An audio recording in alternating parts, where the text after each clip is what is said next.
Hi, I'm back again. I'll be reading some more from the Bible. I'll be reading. We're up to Genesis chapter 18. Okay, Genesis chapter 18. A son promised to Sarah. The Lord appeared again to Abraham while he was camping near the oak grove belonging to Mamre one day about noon. As Abraham was sitting at the entrance to his tent, he suddenly noticed three men standing nearby. He got up and ran to meet them, welcoming them by bowing low to the ground. My lord, he said, if it pleases you, stop here for a while. Rest in the shade of this tree while my servants get some water to wash your feet. Let me prepare some food to refresh you. Please stay a while before continuing on your journey. On your journey. On your journey. All right, they said, do as you have said. So Abraham went back to the tent and said to Sarah, quick, get 3 measures of your best flour and bake some bread. Then Abraham went out to the herd and chose a fat calf and told the servant to hurry and butcher it. When the food was ready, he took some cheese, curds, and milk, and the roasted meat, and he served it to the men. As they ate, Abraham waited on them there beneath the trees. Where was Sarah, your wife? They asked him. In the tent, Abraham replied. Then one of them said, about this time next year I will return, and your wife Sarah will have a son. Now Sarah was listening to this conversation from the tent nearby. And since Abraham and Sarah were both very old, and Sarah was long past the age of having children, she laughed silently to herself. How could a worn-out woman like me have a baby? She thought. And when my master, my husband, is also so old. So old. Life then, life now. Tents. It's fun to go camping and sleep in a tent. But how would you like to live in a tent? Abraham and his family did. In Bible times, tents were made of goat and camel hair. The hair was woven together into a thick, heavy cloth.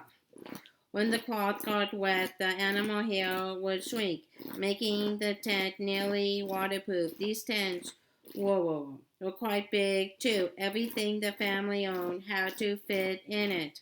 When a group of shepherds camped together, they often set up their tents in a circle. The leader's tent would be perched in the middle of the circle. He would stick his spear in the ground outside his door to show he was in charge. Then the Lord said to Abraham, why did Sarah laugh? Why did she say, can an old woman like me have a baby? Is anything too hard for the Lord? About a year from now, just as I told you, I will return and Sarah will have a son. Sarah was afraid, so she denied that she had laughed, but he said, that is not true. You did laugh. Abraham intercedes for Sodom. Then the men got up from the meal and started on toward Sodom. Abraham went with them part of the way.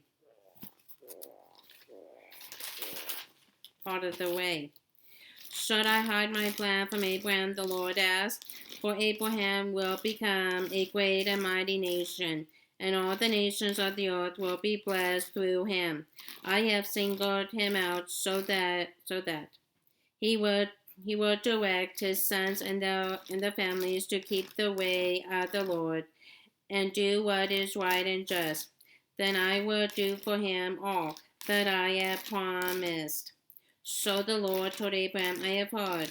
that the people of Sodom and Gomorrah are extremely evil, and that everything they do is wicked. I am going down to see whether or not these reports are true. Then I will know.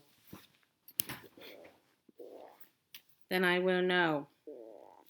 The two other men went on towards Sodom, but the Lord remained with Abraham for a while. Abraham approached him and said, "Will you destroy both innocent and guilty alike? Suppose you find 50 innocent people there within the city. Will you still destroy it and not spare it for their sake? Surely you wouldn't do such a thing, destroying the innocent with the guilty. Why, you would be treating the innocent and the guilty exactly the same. Surely you wouldn't do that. Should not the judge of all the earth do what is right?"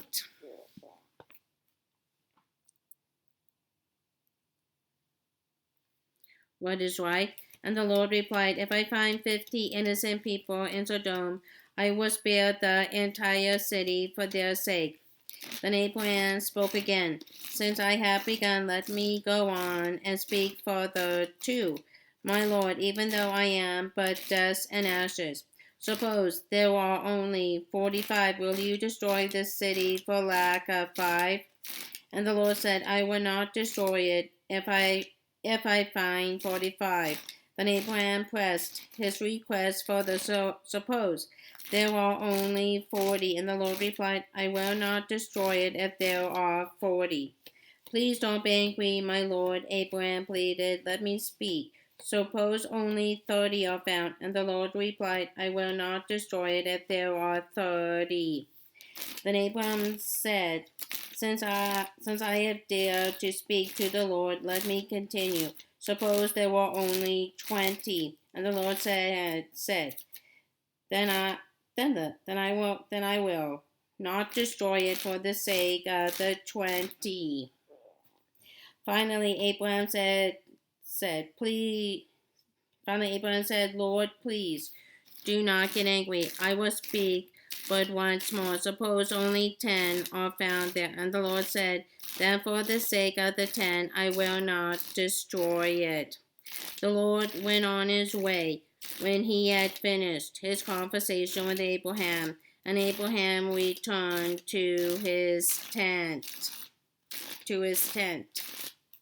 Okay, that's the end of the chapter. Okay, bye bye.